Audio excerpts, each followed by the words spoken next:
God bless you, family. King Jesus bless you.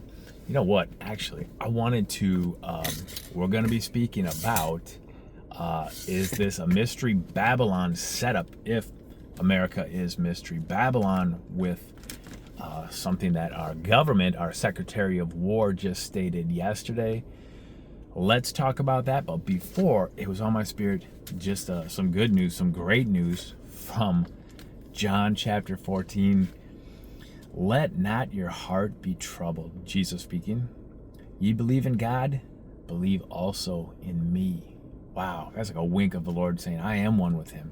Claim to deity, divinity, powerful. Wow. In my Father's house are many mansions. If it were not so, I would have told you. I go to prepare a place for you. And if I go and prepare a place for you, I will come again and receive you unto myself, that where I am, there ye may be also. Wow, that's some great news.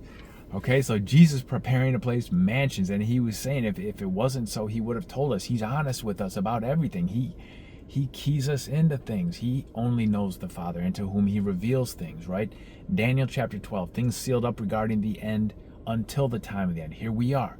Jesus keeps chucking us pieces as we look at these tight timetable windows for catching away, and they happen not to be. We don't get discouraged. We just buckle down and say, what is it, Lord? What did we miss? And the Lord shows us massive things. He continues to. And the fact that he's preparing this place, and he's coming himself with an angel delegation. There will be the voice of the archangel. Perhaps that's what's got them tangled up 21 days from September 23 going until this Shemini Atzeret on Monday and Tuesday, October 13th and 14th. 21 days. You know, Jesus doesn't get held up by anything, but his angels can. They fight demonic fallen angels. The precedents in Daniel 10, right? So not like anything stopped Jesus, but he allows things to happen, right?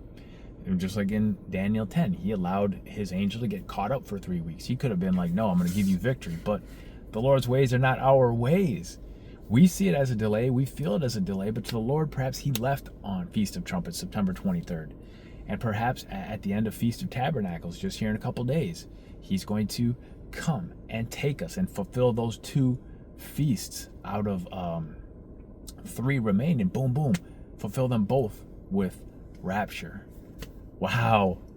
We hope it can be.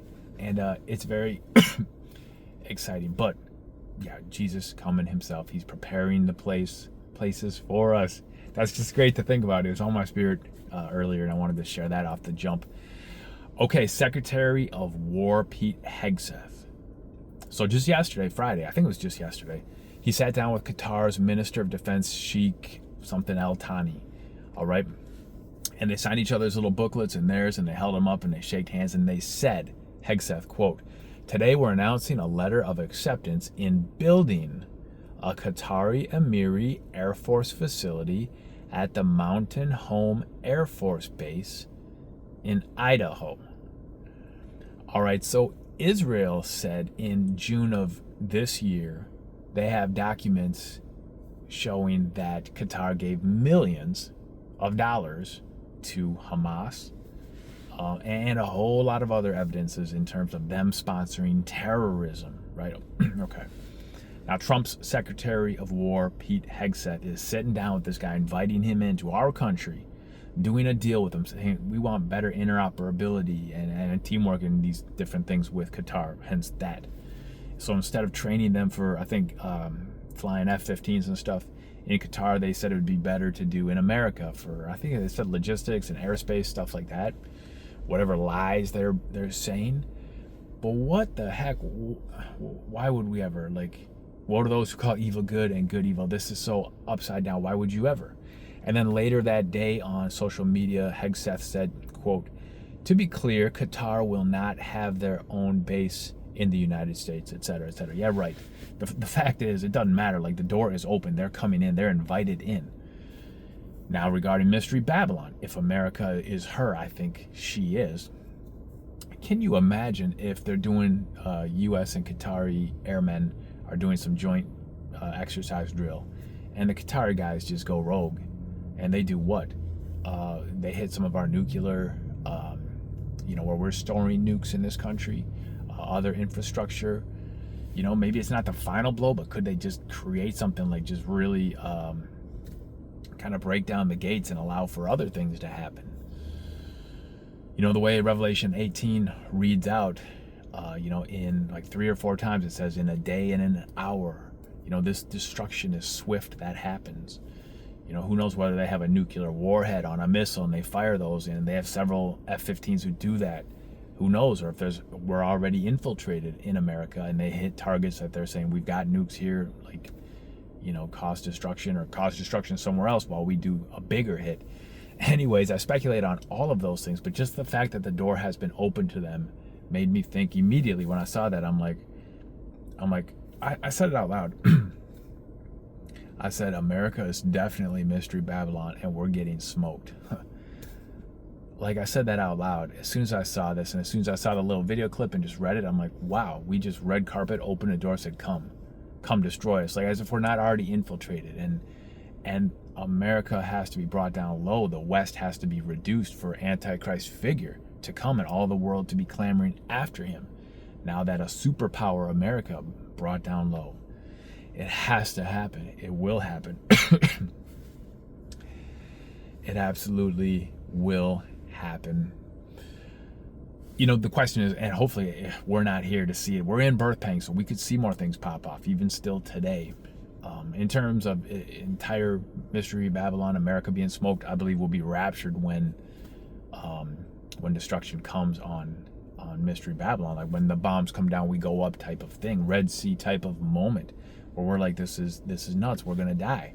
Maybe we all get like cell phone alerts saying the bombs are coming. I've spoken about that before. But anyways, I'd love to hear what you guys think about this.